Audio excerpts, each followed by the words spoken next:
warahmatullahi wabarakatuh.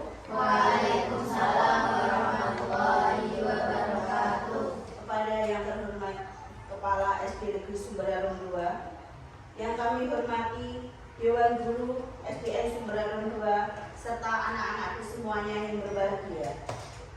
Sebelumnya marilah kita ucapkan syukur alhamdulillah kepada Allah SWT karena pada pagi hari ini kita bisa menghadiri acara diseminasi aksi nyata budaya positif dalam keadaan sehat walafiat.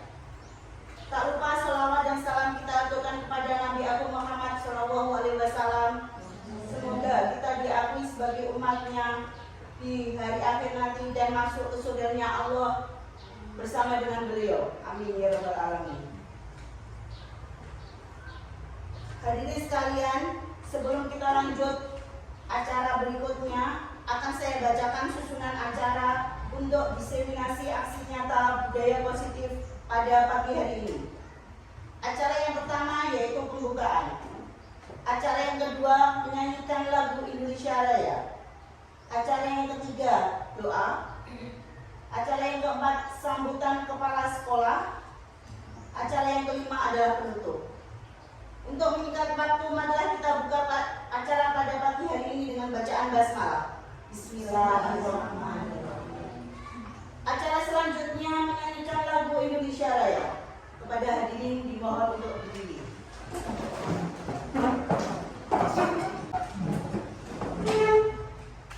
Acara yang ketiga adalah doa. Kepada Bapak Soeb, silakan.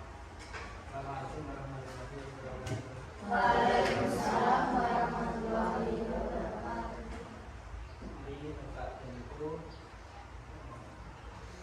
Kita berdoa bersama-sama dalam acara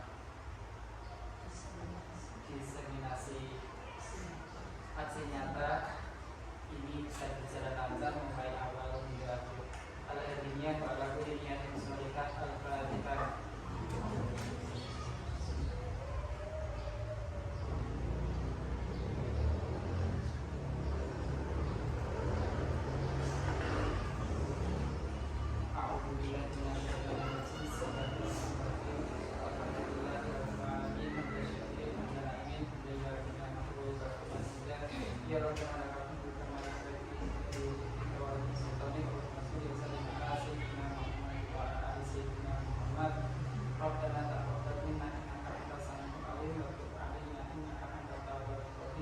Rabbi sidni ilma wa rasidni hikmah wa ja'alni min ibadika sholihin. Rabbana hab lana min azwajina wa dhurriyyatina qurrata a'yunin waj'alna lil muttaqina imama. Rabbana arina al-haqqa haqqan warzuqna ittiba'ahu wa arina al-batila batila warzuqna ijtinaba. Rabbana zalamna anfusana wa lam taghfir lana wa tarhamna lanakunanna minal khasirin.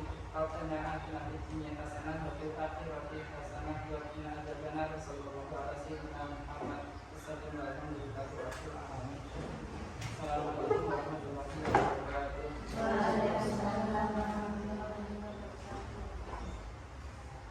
Acara selanjutnya adalah sambutan dari Kepala SD Negeri Sumberarung 2 sekaligus diseminasi budaya positif. Kepada Ibu Eri Trimara Dewi, silakan. Terima kasih. Assalamualaikum warahmatullahi wabarakatuh. Waalaikumsalam warahmatullahi wabarakatuh. Yang saya hormati rekan guru SD Negeri Sumberarung 2, tak lupa anak-anakku sekalian yang berbahagia.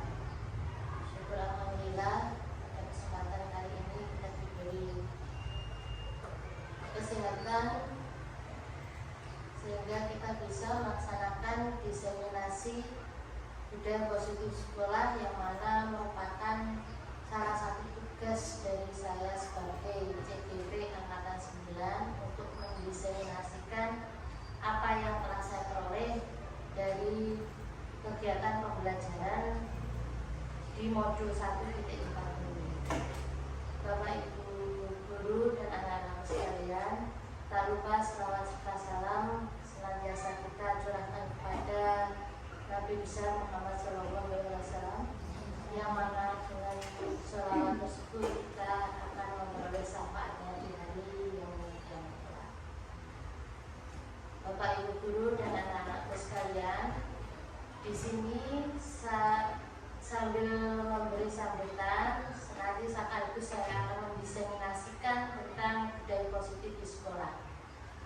untuk Bapak Ibu Guru, dengan melihat tugas ini saya berharap jangan berkecil hati untuk mengikuti CGP untuk angkatan selanjutnya, karena bagaimanapun juga kita harus selalu senantiasa mengupgrade tentang ilmu pengetahuan, tentang ilmu pendidikan yang ada di negara kita. Karena bagaimanapun juga kalau tidak kita, mau siapa lagi yang akan merubah paradigma pendidikan untuk menjadi lebih baik yang sesuai dengan perkembangan zaman yang ada. Salah satunya adalah tentang budaya positif di sekolah. Baik, untuk sambutan kepala sekolah hanya itu saja menurut saya. Untuk selebihnya saya akan mendiseminasikan tentang budaya positif di sekolah sebagai salah satu tugas dari CGP Angkatan 9 Kabupaten Bojonegoro. Bapak Ibu dan anak-anakku sekalian, tentang budaya positif sekolah, kira-kira apa pentingnya menciptakan suasana positif di lingkungan kita? Sebelum kita menginjak ke budaya positif itu sendiri, ada beberapa pertanyaan yang kiranya itu selalu ada dalam benak kita. Kira-kira apa tuh? Kenapa kita harus menciptakan suasana yang positif? Kenapa tidak menciptakan suasana yang negatif? Suasana positif itu suasana yang bagaimana kira-kira? Kira-kira suasana yang penuh kedamaian, aman. Kenapa kita harus menciptakan hal itu? Ya, kita kembalikan lagi, suasana positif itu selalu menciptakan suasana keamanan, ketentraman, dan kebaikan untuk kita semua. Nah, sekarang untuk pertanyaan kedua, sebagai seorang pendidik atau pemimpin sekolah, bagaimana kita menciptakan suasana positif di lingkungan kita? Nah, kalau saat ini kita menggunakan hukuman, menggunakan penghargaan, menggunakan reward.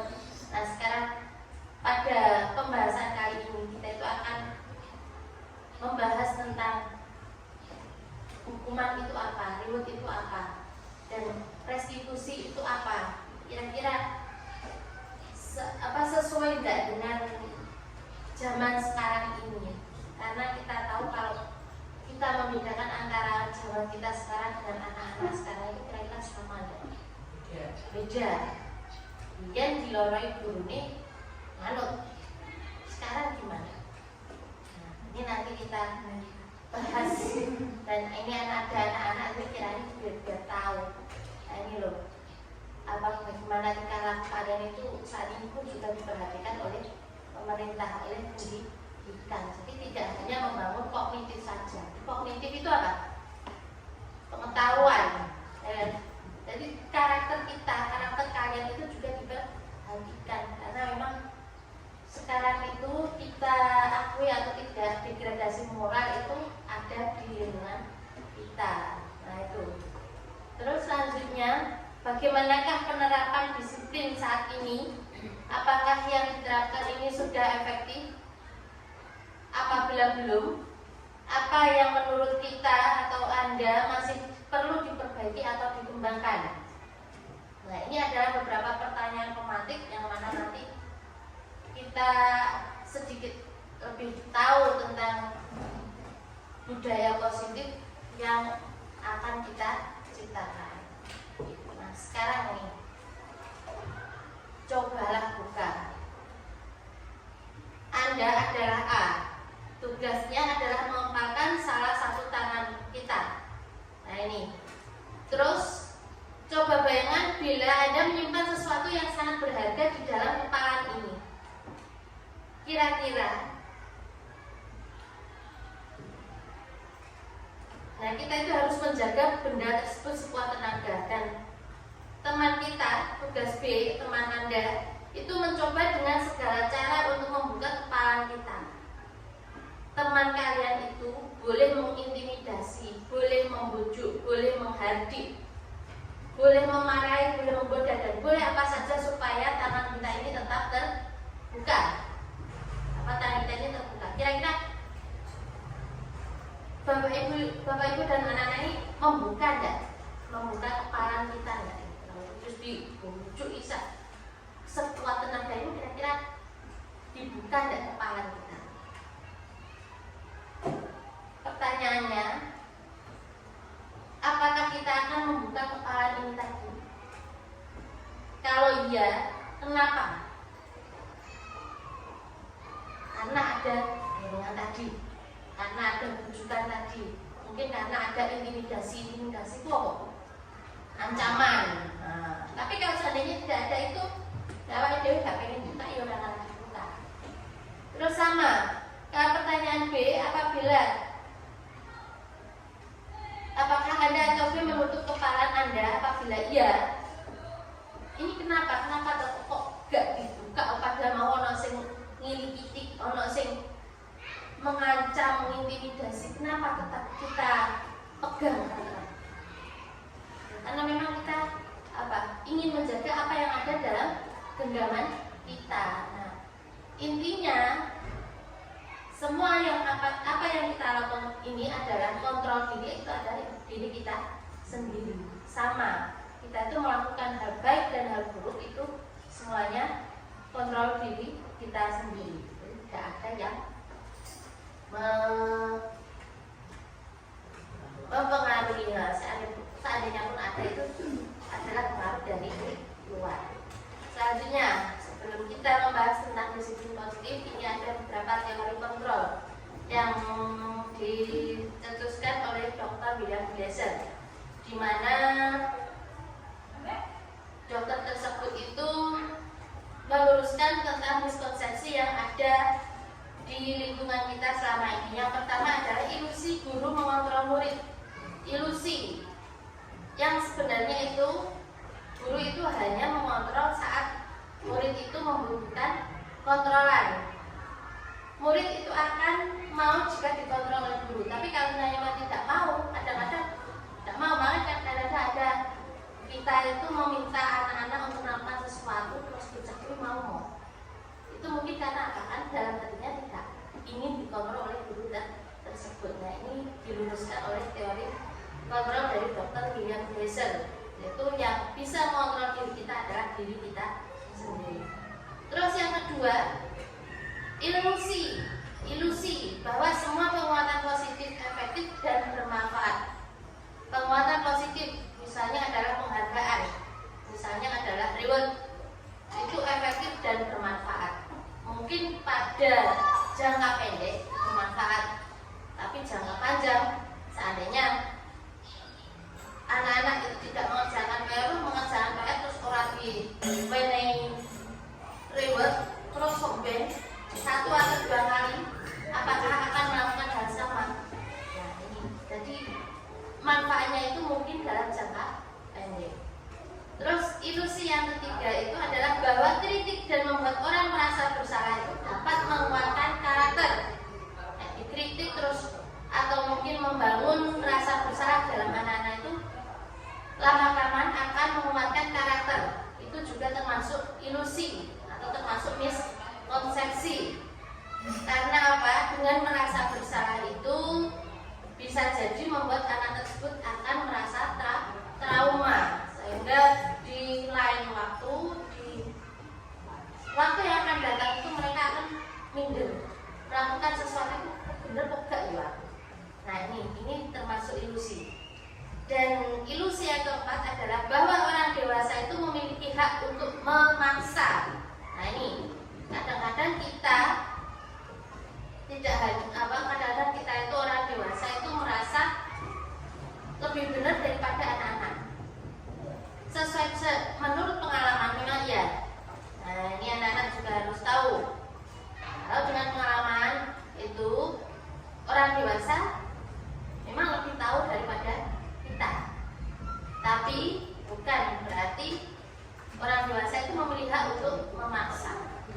Nah, ini beberapa ilusi yang diluruskan oleh Dr. William Glasser. Nah, dari ilusi tersebut kira-kira bagaimana seseorang itu bisa berubah dari paradigma stimulus respon kepada pendekatan teori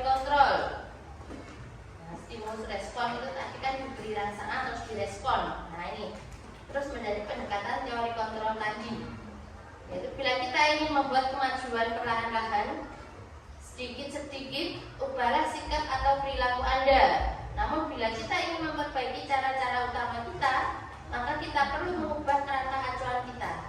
Ubahlah bagaimana Anda melihat dunia, bagaimana Anda berpikir tentang manusia. Ubahlah paradigma Anda, skema pemahaman dan penjelasan aspek-aspek tertentu tentang realita. Jadi intinya adalah kita itu harus menerima atau mengakui perbedaan yang ada. Jadi kita merubah pandangan kita tentang dunia. Nah itu. Terus selanjutnya,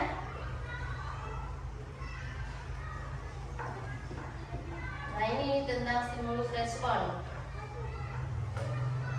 Kalau realitasnya pada stimulus respon tadi itu kebutuhan atau realita itu kita sama, tapi dalam teori kontrol itu realita kita itu berbeda. Terus yang kedua, semua orang melihat hal yang sama, diluruskan menjadi setiap orang memiliki gambaran yang berbeda. Ilusi yang stimulus respon yang ketiga itu kita mencoba mengubah orang akan berpandangan sama dengan kita. Diluruskan oleh Dr. William Blaser itu menjadi kita berusaha memandangi pandangan orang lain tentang dunia. Stimulus respon yang keempat itu perilaku buruk dilihat sebagai suatu kesalahan. Sedangkan teori kontrol itu semua perilaku memiliki tujuan. Jadi salah atau benar perilaku seseorang itu selalu memiliki tujuan. Terus orang lain bisa mengontrol saya, tapi dalam teori kontrol hanya Anda yang bisa mengontrol diri Anda. Selanjutnya, saya bisa mengontrol orang lain. Dalam teori kontrol, Anda tidak bisa mengontrol orang lain. Dalam stimulus respon yang selanjutnya, pemaksaan ada pada saat rujukan gagal. Tapi dalam teori kontrol itu kolaborasi dan konsekuensi menciptakan pilihan-pilihan baru. Dan stimulus yang terakhir itu ada model berpikir menang dan kalah. Ada yang menang, ada yang kalah. Tapi dalam teori kontrol itu model berpikir menang dan menang. Sehingga makanya kenapa tidak boleh kita mengatakan baik dan buruk, tapi baik dan lebih baik lagi. Nah ini. Selanjutnya makna disiplin. Kalau kita mendengar kata-kata disiplin, kira-kira apa yang ada dalam benak kita? Pasti terkait dengan aturan, terkait dengan bagaimana kita melakukan sesuai dengan aturan. Itu disiplin. Nah ini dalam rangka menciptakan lingkungan positif, salah satu strategi atau cara yang bisa kita tinjau kembali adalah tentang penerapan disiplinnya. Penerapan disiplin di sekolah kita, apakah itu telah efektif ataukah masih perlu ditinjau kembali? Dan selanjutnya, apa sesungguhnya arti dari disiplin itu sendiri? Dan apa kaitannya dengan nilai-nilai kebajikan? Nilai-nilai kebajikan itu adalah nilai-nilai positif yang mana tercipta karena kita melakukan sesuatu. Misalnya kalau dalam pendidikan itu ada profil pelajar Pancasila, itu termasuk nilai-nilai kebajikan. Jadi kata-kata positif, nilai universal yang mana itu selalu menjadi alasan orang lain untuk melakukan sesuatu. Misalnya dalam mengendarai sepeda motor itu kita menggunakan helm. Kira-kira kenapa kita itu harus menggunakan helm?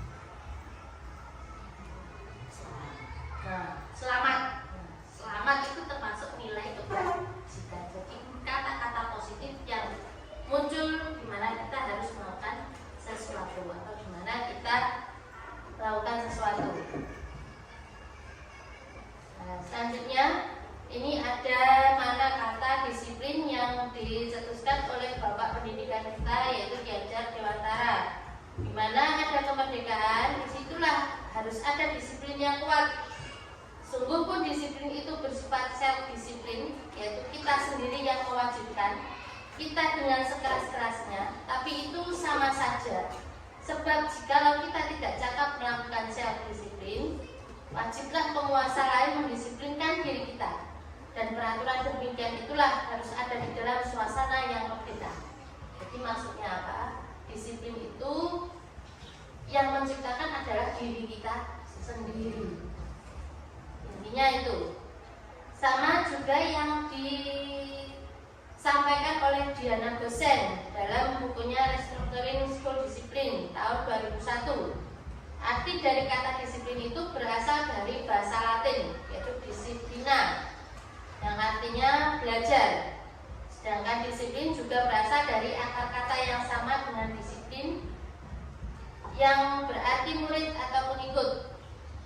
Apabila kita globalkan, itu untuk menjadi seorang murid atau pengikut, seseorang harus paham betul alasan mengapa mereka mengikuti suatu aliran atau ajaran tertentu atau aturan-aturan tertentu, sehingga motivasi yang terbangun adalah motivasi intrinsik, yaitu motivasi yang ada dari diri kita, motivasi yang muncul dari diri mereka, bukan motivasi ekstrinsik. Ekstrinsik itu adalah motivasi yang berasal dari luar. Selanjutnya, Ki Hajar Dewantara juga mengatakan pertanggungjawaban itulah selalu menjadi sisihannya hak atau kewajiban dari seseorang yang pegang kekuasaan atau pimpinan dalam umumnya. Adapun artinya tidak lain ialah orang tadi harus mempertanggungjawabkan dirinya serta tertibnya laku diri dari segala hak dan kewajiban. Jadi intinya adalah apapun yang mereka lakukan itu perlu dipertanggungjawabkan. Tata tertibnya laku diri dari segala hak dan kewajiban itu pasti ada tujuannya. Jadi apapun yang dilakukan, baik itu buruk, sekali lagi baik itu perlakuan buruk ataupun baik, itu pasti ada tujuan. Nah, selanjutnya tentang nilai kebajikan. Tadi kita menyinggung bahwa sesuatu yang kita lakukan itu selalu ada tujuan akhir, di mana yang dinamakan nilai kebajikan atau nilai universal. Sehingga ciri-cirinya adalah mengandung kata-kata positif. Nilai kebajikan merupakan sifat-sifat positif manusia yang merupakan tujuan mulia yang ingin dicapai setiap individu. Dr. William Glasser pada teori kontrol menyatakan bahwa setiap perbuatan itu memiliki suatu tujuan. Terus Diana Gosen juga mengemukakan bahwa dengan mengaitkan nilai-nilai kebajikan yang diyakini seseorang, maka motivasi intrinsiknya akan terbangun. Jadi motivasi mereka melakukan sesuatu itu tadi akan terbangun. Jadi misalnya aku pengen, misalnya kalau anak-anak itu saya ingin jadi dokter, misalnya, apa yang kita lakukan? Apa yang kamu lakukan? Nah, belajar dengan sungguh-sungguh, tanpa diperintah oleh orang tuanya, tanpa diperintah oleh guru-gurunya. Itu termasuk motivasi intrinsik. Jadi motivasi yang terbangun karena adanya nilai-nilai universal tadi. Terus selanjutnya, nah ini ada 3 motivasi mengapa manusia itu melakukan sesuatu, atau 3 motivasi perilaku manusia. Yang pertama adalah untuk menghindari ketidaknyamanan atau hukuman. Terus motivasi yang kedua itu untuk mendapatkan imbalan atau penghargaan dari orang lain. Dan motivasi yang ketiga itu adalah untuk menjadi orang yang mereka inginkan dan menghargai diri sendiri dengan nilai-nilai yang mereka percaya. Nah, kira-kira dari 3 motivasi ini, kira-kira yang menurut Anda itu baik, yang lebih baik itu motivasi yang berapa?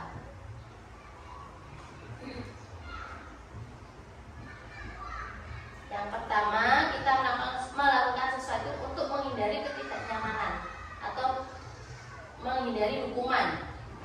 Yang ketiga itu untuk mendapatkan imbalan.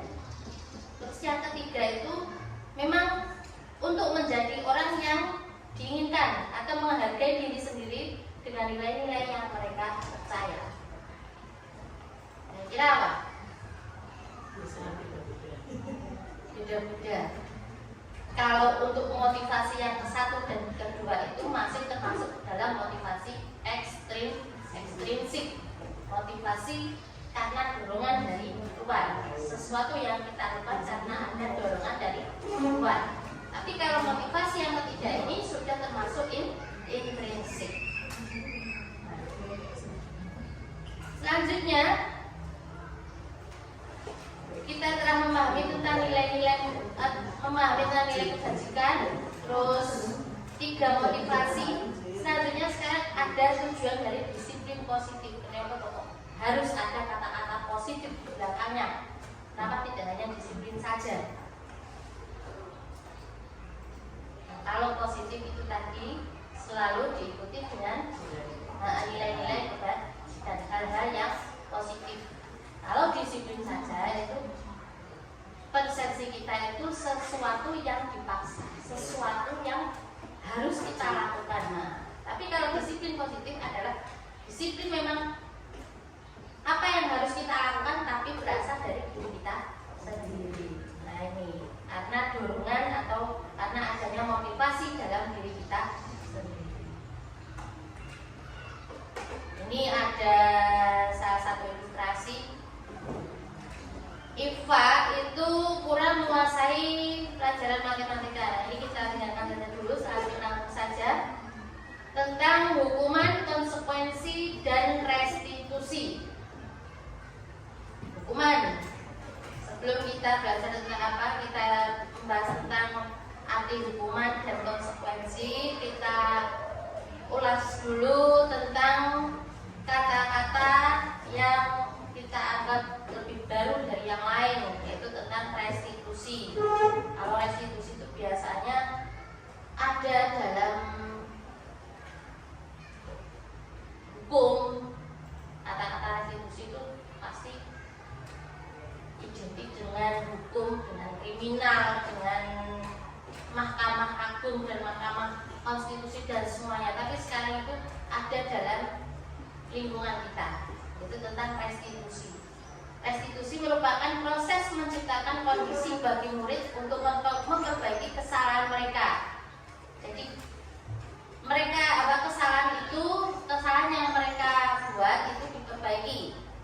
Intinya itu memperbaiki diri dari kesalahan yang telah diperbuat, sehingga mereka bisa kembali pada kelompok mereka dengan karakter yang lebih kuat, menurut dosen tahun 2004.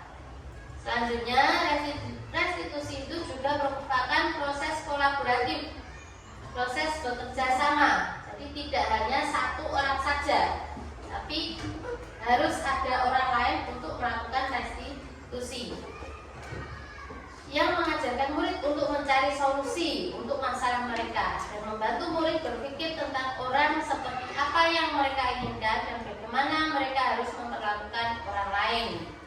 Ini juga menurut dosen tahun 1996. Ini tentang restitusi. Selanjutnya ada dihukum oleh penghargaan. Nah, kadang-kadang kita memang biasanya ben bocah itu semangat kita beri penghargaan.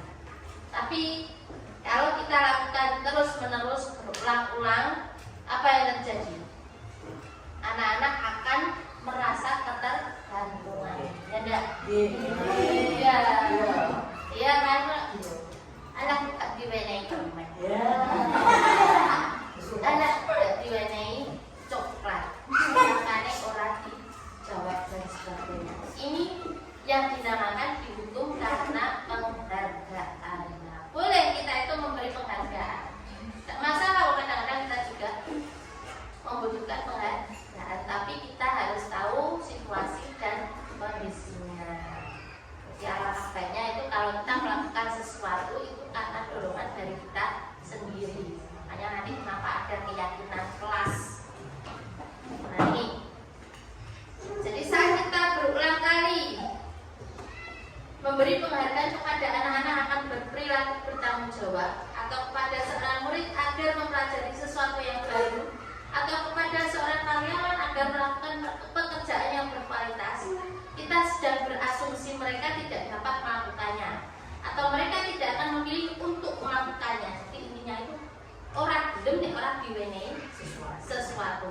Nah ini kalau lama-lamaan seperti tadi Pak saya katakan ketergantungan. Nah ini selanjutnya ada istilah mengapa keyakinan kelas. Kenapa di sini keyakinan kelas? Kenapa bukan sekolah? Nah, kita buat dulu sebuah keyakinan yang ada dalam organisasi kecil di lingkungan kita, yaitu sebuah kelas. Nanti kalau keyakinan kelas sudah terbuat, kita membuat keyakinan sekolah. Kenapa? Tidak peraturan saja. Nah, ini misalnya, mengapa kita memiliki peraturan tentang penggunaan helm pada saat mengendarai kendaraan roda 2 atau bermotor? Yang pertama ini termasuk peraturan. Walaupun pada intinya nanti adalah apa? Peraturan tadi menjadi sebuah keyakinan, yaitu nek gak nganggo helm misalnya. Nah, mungkin kan sebelum kita sadar kalau tidak menggunakan helm, nah ini ada alasan, beberapa alasan kenapa orang-orang itu kita itu menggunakan helm. Yang pertama tidak ditangkap polisi. Nah, itu termasuk apa ya? Peraturan. Ya, tapi nek gak nggo helm kok nek jenenge wong kan tidak tahu apa yang terjadi dalam perjalanan. Nah, terus nek misalnya keserempet becak, nah terus apa kita jatuh. Nah, kalau seandainya tidak memakai helm, apa yang terjadi? Dan jadi, tapi dari peraturan tersebut lahir suatu keyakinan bahwa nek gak nganggo helm, sesuatu yang terjadi nanti minimal kan ada organ dalam tubuh kita itu terlindungi atau untuk keselamatan. Kadang-kadang ada keselamatan orang IDW. Nah itu kan termasuk apa? Keyakinan, termasuk suatu nilai kebajikan tadi, keyakinan karena adanya nilai kebajikan yang ada dalam diri kita. Sama untuk yang kedua, mengapa kita memiliki peraturan tentang penggunaan masker dan mencuci tangan setiap saat? Ini seperti pada saat yang terjadi pada COVID-19 kemarin. Nah, kenapa kok maskeran? Kenapa? Kenapa kok harus cuci tangan? Nah, memang sebelum menjadi keyakinan kan aturannya memang perlu. Tapi dari aturan-aturan tersebut itu lahir suatu keyakinan karena kalau dengan menggunakan masker ataupun dengan mencuci tangan itu kita bisa terhindar dari virus tersebut. Nah itu untuk kesehatan kita. Nah ini adalah sebuah keyakinan dilandasi oleh nilai kebajikan. Nih selanjutnya tentang pembentukan keyakinan kelas atau keyakinan sekolah. Keyakinan kelas ini bersifat lebih abstrak daripada peraturan yang lebih rinci dan lebih konkret. Kalau peraturan misalnya dilarang pada hari Senin dilarang menggunakan sepatu putih. Nah, dilarang gitu. Kan apa kok gak oleh nganggo sepatu putih selain karena aturan kira-kira apa? Upacara bendera untuk menghormati atau untuk apa itu sebagai tanda bukti kita cinta tanah air, atau mungkin karena pada umumnya itu kan menggunakan sepatu hitam itu kan apa itu sifatnya itu lebih universal, lebih umum.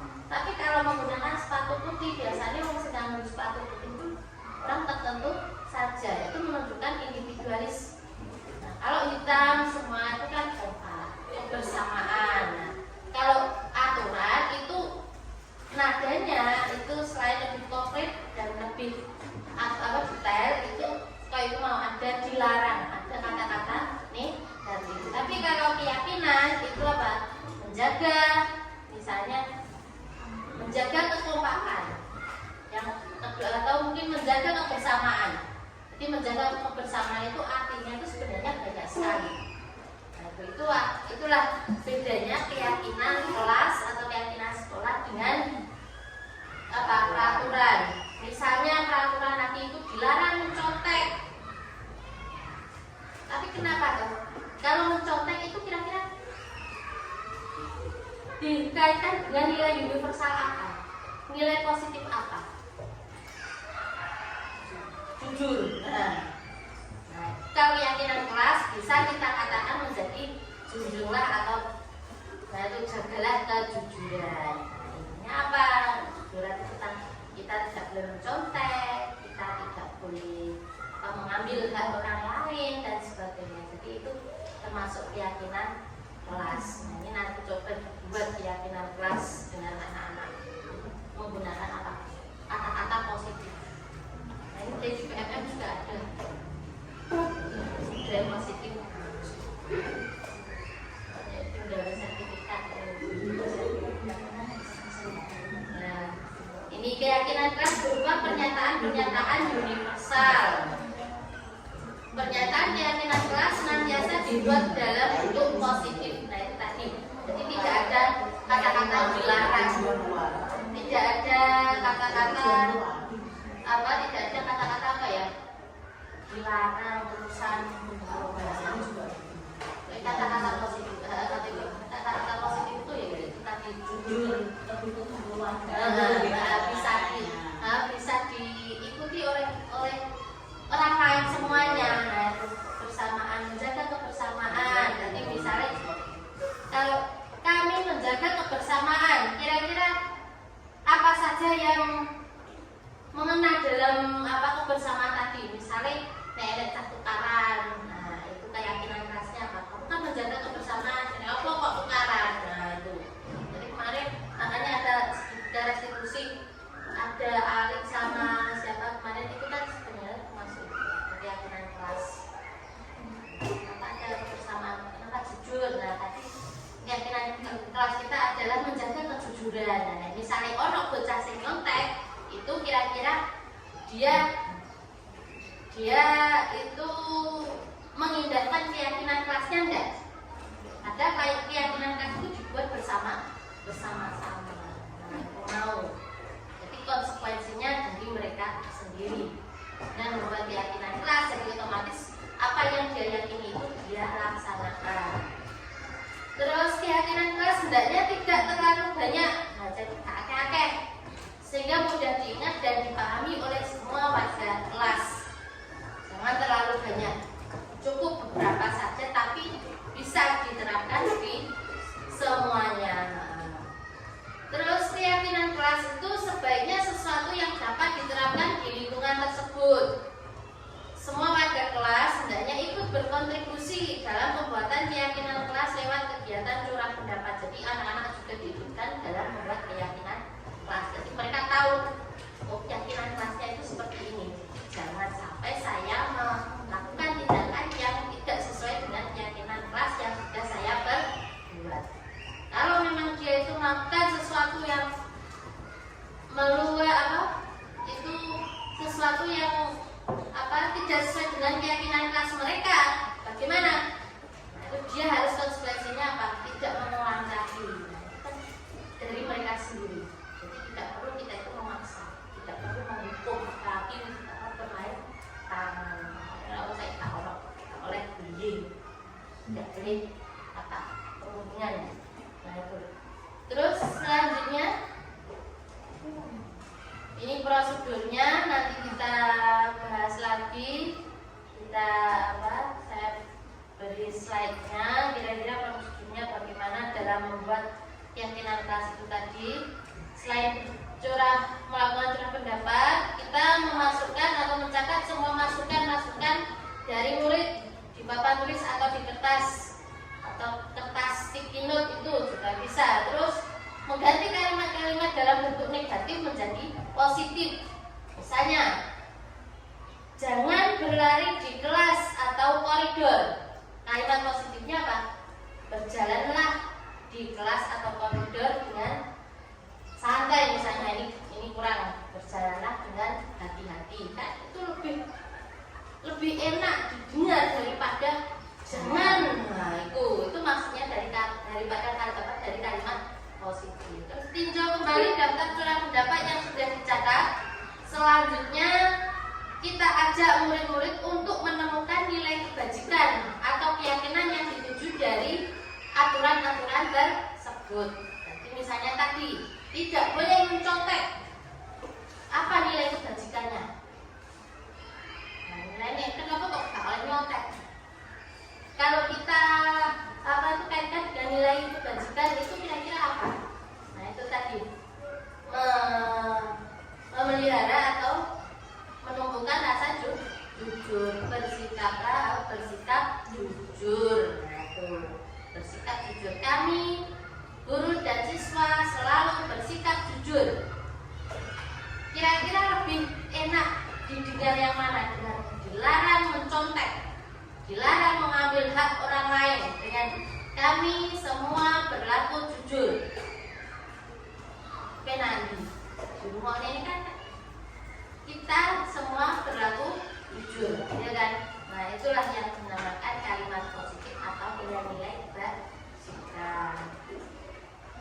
Terus selanjutnya setelah menjadi keyakinan kelas yang sudah terbentuk tadi harus diletakkan atau ditembakkan di dinding kelas yang mudah dilihat oleh semua warga. Bila perlu bukan tanda tangan anak-anak di kertas tersebut. Nah, inilah sudah jadi keyakinan kelas atau keyakinan sekolah. Selanjutnya, selain membuat keyakinan sekolah atau keyakinan kelas untuk membangun disiplin positif, kita juga perlu mengetahui tentang 5 kebutuhan dasar manusia. Kenapa setiap manusia itu melakukan sesuatu, baik itu sesuatu yang baik maupun yang buruk.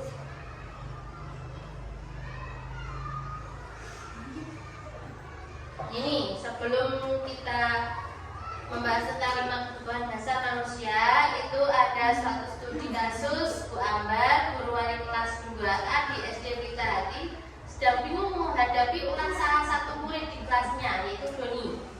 Beberapa anak di kelas 2 itu telah datang padanya dan mengeluh Doni yang seringkali meminta bekal makan siang mereka dengan paksa. Jika Anda menghadapi situasi seperti itu, seperti Bu Ambar, apa yang akan Anda lakukan? Menurut Anda, kira-kira apa alasan Doni melakukan hal itu? Dan kalau ada muridnya itu melakukan hal yang hal yang negatif, yaitu meminta makanan, meminta bekal dengan paksa sampai anak yang membawa bekal tadi nangis gitu. Apa yang jenengan lakukan? Apa yang ibu-ibu atau bapak lakukan jika ada kasus seperti ini?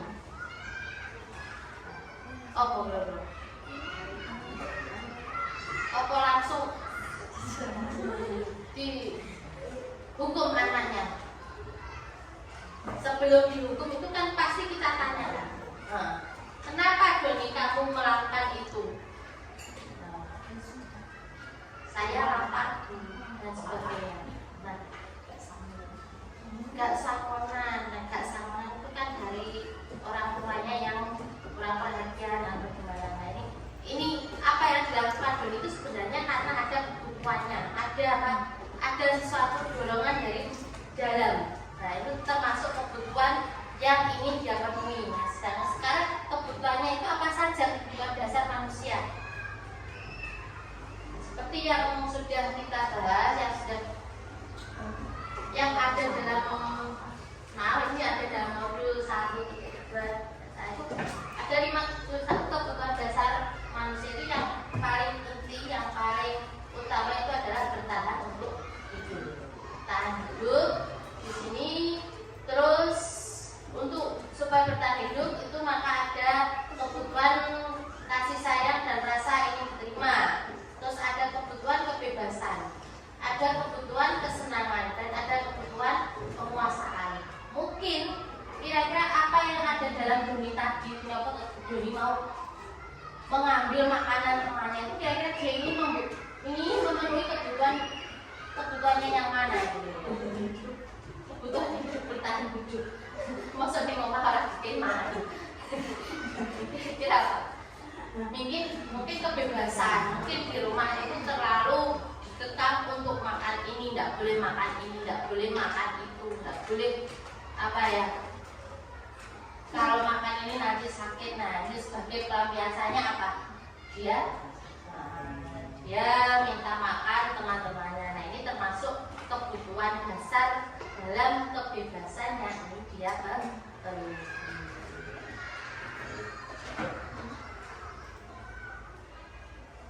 Selanjutnya ada 5 posisi kontrol.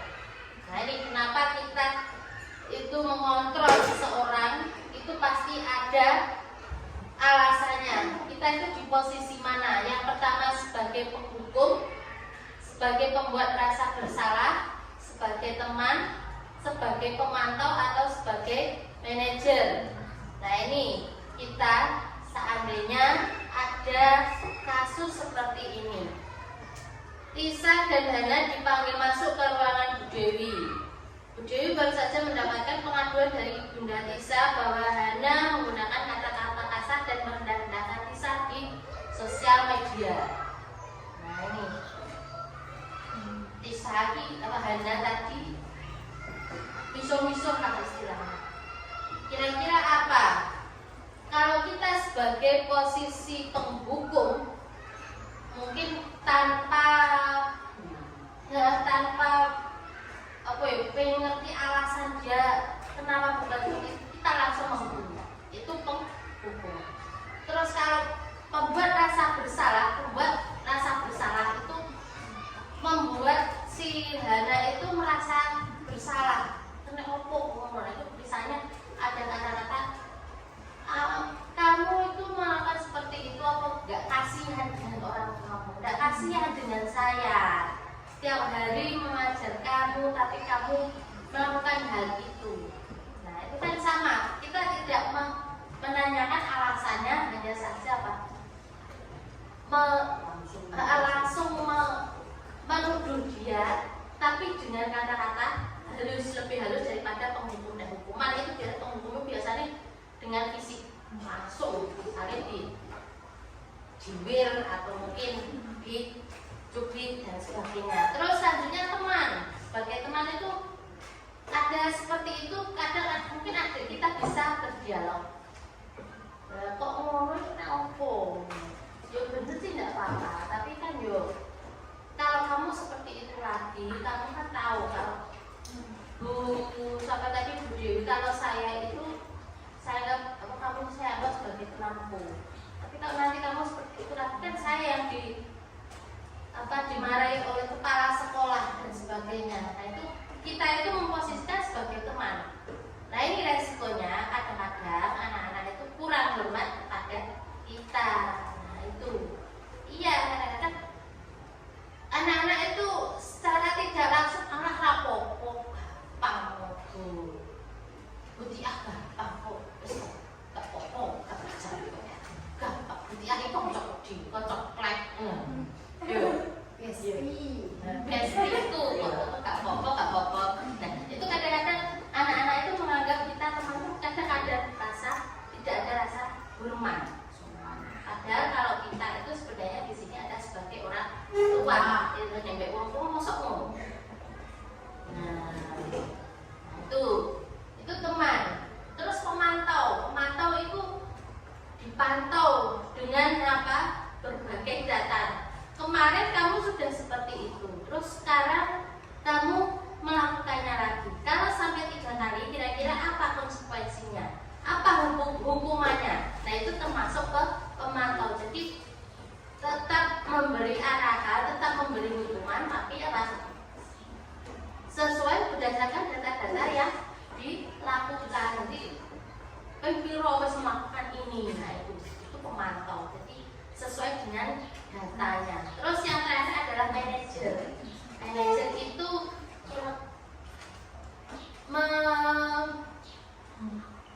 manajer mengatur, kadang-kadang atau mengatur. Intinya apa?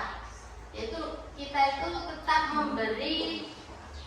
menanyakan alasannya. Terus selanjutnya memvalidasi tindakan yang salah. Itu manajer. Manajer ini selalu melakukan memecahkan masalah dengan menggunakan segitiga restitusi. Apa itu segitiga restitusi?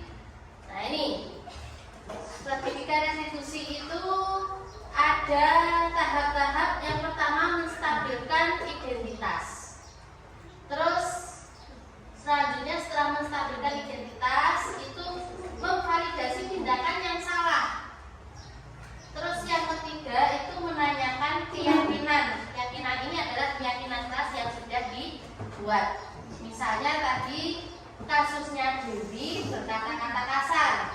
Nah, untuk melakukan segitiga retribusi itu yang pertama yang kita lakukan adalah menstabilkan identitas. Bagaimana caranya? Kita bisa menanyakan hal-hal atau sebelum langsung menanyakan kenapa itu ditelusuri sih. Di awal ide itu intinya ngelendeh sih. Nah itu seperti ini, setiap orang itu kan memang memiliki pasti melakukan kesalahan. Kamu bukan satu-satunya yang pernah melakukan ini. Mungkin saya dulu kalau di posisi kamu juga akan melakukan hal sama. Pasti sakit hati ya kalau seandainya itu orang tua kita itu diolok-olok. Orang tua kita itu selalu istilah sekarang itu tadi dipanggil dengan dindo. Itu pasti kita itu akan sakit. Kalau aku di posisi kamu pasti sama, akan mengatakan kata-kata yang kasar. Itu pasti. Tapi kira-kira kamu tentunya punya alasan kenapa kamu sampai melakukan hal itu. Kenapa kamu sampai berkata-kata kasar. Nah ini sudah masuk ke mana? Ke validasi tindakan yang salah. Kira-kira yang mau foto, malah aku kok ngomong gitu, pada biasanya awakmu gitu kalem. Kayak Aini itu kan kalem ya. Kok sampai Aini itu berkata-kata kasar terus aku itu buruk. Itu kan yang foto nih. Nah, itu memvalidasi tindakan yang salah. Mau kan hanya mau kan berkata-kata kasar, kata-kata kasar dia foto. Misuh mungkin kebun binatang semua keluar. Nah itu tapi adakah cara yang lebih efektif selain kata-kata itu yang kamu keluarkan? Nah, apa gak ono carane to awakmu kuwi mulai menasihati si kisah biar tidak mengata-ngata itu di media sosial. Nah, apakah tidak ada cara lain? Itu pasti kalau dia itu di alus itu pasti akan keluar semua alasan-alasannya. Nah itu secara restitusi pada bagian tindakan yang salah. Setelah dia itu melakukan kesalahannya, setelah dia menceritakan apa itu tadi alasan dia melakukan kata-kata yang mengeluarkan kata-kata kasar tadi, baru kita menanyakan tentang keyakinan kelas yang sudah disepakati. Keyakinan kelas apa yang telah kita sepakati? Nah, kira-kira dari kata-kata kira-kira dari penerapanmu tadi itu keyakinan kelas apa dong yang tidak sesuai dengan tingkah lakumu tadi? Nah, misalnya mengeluarkan kata-kata kasar itu kira-kira berhubungan dengan keyakinan kelas apa?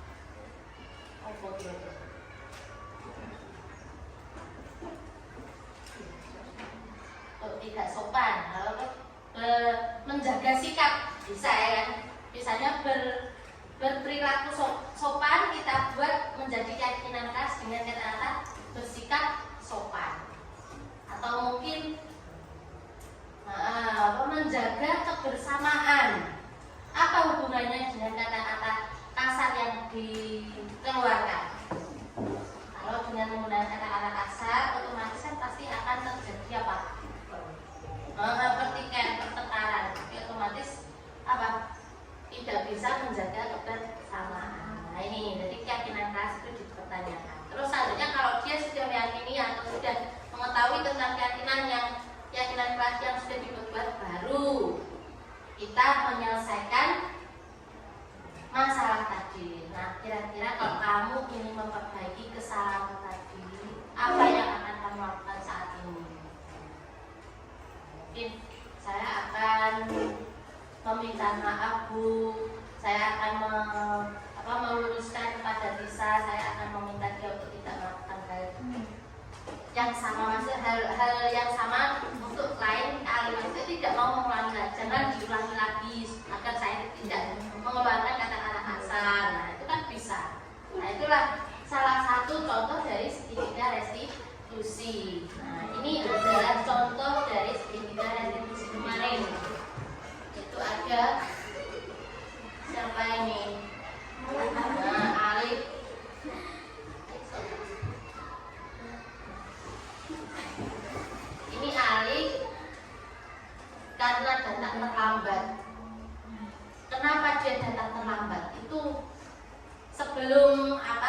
sebelum saya menanyakan alasannya itu saya tanyain dulu.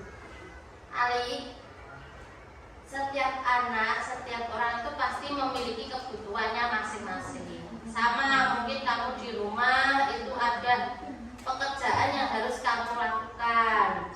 Mungkin sampai larut malam, sampai kamu itu tidak bisa tidur lebih awal, tidak kamu kesiangan, terus kamu datang terlambat di sekolah. Sama, Bu Eri juga sama, punya tugas-tugas tertentu yang perlu diselesaikan sampai larut malam, terus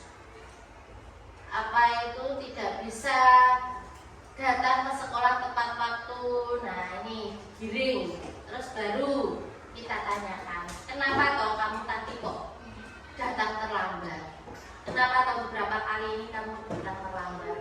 Ini pasti harus dilendeni, harus dialusi. Kalau kita mengatakan dilus, nah itu akan keluar alasannya kenapa dia melakukan itu. Terus selanjutnya setelah dia itu mengemukakan alasan, baru kita menanyakan keyakinan kelas yang telah dibuat tadi. Kira-kira keyakinan kelas apa toh, Ali, yang tidak sesuai dengan apa yang kamu lakukan tadi? Misalnya apa? Datang tepat waktu atau menghargai waktu. Bisa, itu menghargai waktu kan. Selain masuk tepat waktu, nanti pulangnya juga tepat waktu dan seterusnya. Setelah ini, apa yang akan kamu lakukan? Nah, saya tidak akan datang terlambat lagi, Bu, dan seterusnya. Nah, inilah yang dinamakan motivasi intrinsik. Jadi kalau ada motivasi ekstrinsik, itu tugas kita adalah memunculkan motivasi tersebut menjadi intrinsik. Dengan cara apa? Dengan cara restitusi. Jadi tidak ada lagi hukuman maupun penghargaan. Penghargaan ada itu kalau di waktu tertentu saja. Begitu juga dengan hukuman. Hukuman boleh, tapi itu tadi sebelum melakukannya kita restitusi terlebih dahulu. Nah itu.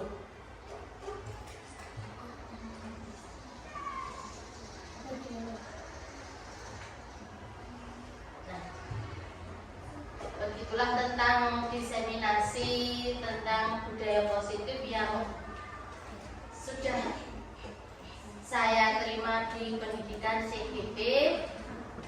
Ada kurang lebihnya, saya mohon maaf karena kesempurnaan itu mutlak milik Allah Subhanahu wa Ta'ala semata. Kita hanya manusia, senantiasa pasti selalu ada kekurangan dan kesalahan yang diperbuat. Akhir kata, wassalamualaikum warahmatullahi wabarakatuh. Waalaikumsalam warahmatullahi wabarakatuh. Acara saya kembalikan kepada pembawa acara. Tadi telah disampaikan diseminasi aksi nyata budaya positif di sekolah oleh Ibu Eri Primaradewi selaku CGP Angkatan ke-9. Kita bisa tarik kesimpulan bahwa saat ini kita perlu menciptakan budaya positif di sekolah agar tercipta lingkungan kondusif pada saat pembelajaran. Kemudian salah satu cara untuk menciptakan lingkungan yang positif yaitu dengan menerapkan disiplin di sekolah, dan juga disiplin itu bisa kita ciptakan dari diri kita sendiri. Selanjutnya, segala perbuatan yang kita lakukan pasti memiliki tujuan, dan tujuan positif itu bisa disebut dengan nilai kebajikan. Semoga materi yang telah disampaikan hari ini bisa bermanfaat untuk kita semuanya, serta kita bisa membuat perubahan yang lebih baik dalam dunia pendidikan untuk mencerdaskan putra-putri bangsa. Demikian acara diseminasi aksi nyata budaya positif di sekolah pada hari ini. Akhir kalam, mari kita tutup acara pada pagi hari ini dengan bacaan hamdalah. Alhamdulillah. Saya selaku pembawa acara mengucapkan terima kasih atas perhatiannya dan mohon maaf apabila ada kesalahan yang baik disengaja maupun tidak. Wabillahi taufiq wal hidayah. Wassalamualaikum warahmatullahi wabarakatuh.